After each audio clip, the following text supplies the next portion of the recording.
नमस्कार, morning headlines में स्वागत है आपका। मैं हूं आपके साथ Shreya Bahuguna. In morning headlines में हम आपको वो खबरें बताएंगे जो सोशल मीडिया पर पूरे दिन भर छाई रहने वाली हैं, जिनके बारे में आप बात करने वाले हैं। तो सबसे पहले बात करते हैं रिया चक्रवर्ती की। रिया चक्रवर्ती को कल एनसीबी ने गिरफ्तार किया था और आज उन्हें जेल भेजा जाएगा, भाईखला की जेल। लेकिन कल उन्होंने जमानत याचिका दायर की थी, लेकिन उसे कोर्ट ने खारिज कर दिया। क्यों, वो बताते हैं आपको हेडलाइंस में।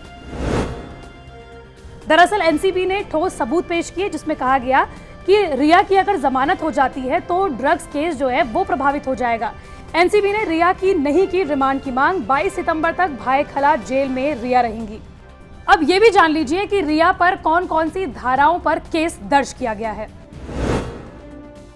तो रिया को एनडीपीएस एक्ट की धारा 8C, 20B, 27A, 28 और 29 के तहत गिरफ्तारी हुई है। गिरफ्तारी के बाद रिया का साइन अस्पताल में मेडिकल चेकअप कराया गया।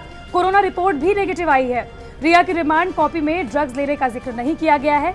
एनसीबी के मुताबिक रिया ने ड्रग्स लेने की बात नहीं कबूली। एनसीबी के मुताबिक शौविक ने यह कबूल किया है कि रिया के कहने पर ड्रग्स मंगाई गई।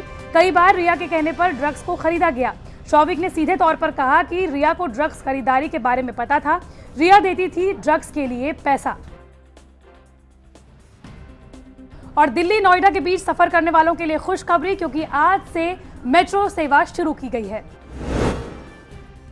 दिल्ली नोएडा के बीच आज से मेट्रो की ब्लू और पिंक लाइन की सेवा शुरू कर दी गई है। लॉकडाउन के बाद 22 मार्च से लगातार मेट्रो सेवा बंद थी। दिल्ली में 7 सितंबर को शुरू हुई थी येलो लाइन मेट्रो सर्विसेज, जिसमें यात्रियों की ज्यादा भीड़ नहीं देखी गई थी। नोएडा और ग्रेटर नोएडा के बीच 7 सितंबर को फिर से शुरू हो गई है मेट्रो सेवा। मेट्रो के भीतर सोशल डिस्टेंसिंग का खास ख्याल रखा गया है। कोरोना काल में मेट्रो में कैशलेस पेमेंट यानी स्मार्ट कार्ड के साथ ही सफर करना होगा। और भारत और चीन की सीमा पर तनाव लगातार बना हुआ है। हॉटलाइन पर ब्रिगेडियर्स की मीटिंग हुई, लेकिन उसमें भी क्या कुछ सामने आया वो जान लीजिए।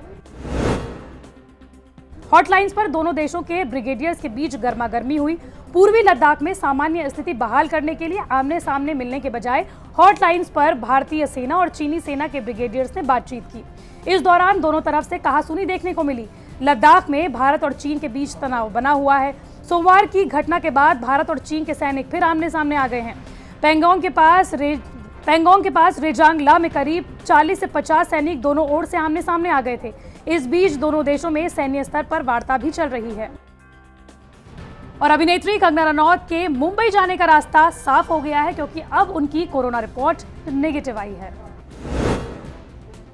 आज वो मुंबई पहुंचेंगी। कल मनाली से पिता के घर मंडी पहुंची थी कंगना रनौत। आज दोपहर चंडीगढ़ से मुंबई के लिए वो फ्लाइट पकड़ेंगी। केंद्र सरकार ने कंगना को Y+ श्रेणी की सुरक्षा मुहैया कराई है। शिवसेना नेता संजय राउत की धमकी के बाद कंगना ने पलटवार किया था। उन्होंने कहा था कि मैं मुंबई आ रही हूँ, किसी के बाप में दम है तो रोक ले। शिवसेना विधायक प्रताप सरनाइक बोले, आने तो मुंबई देख लेंगे। कंगना के ड्रग्स कनेक्शन की जांच करेगी मुंबई पुलिस, वहीं जिसमें अध्ययन सुमन के बयान का हवाला दिया गया है।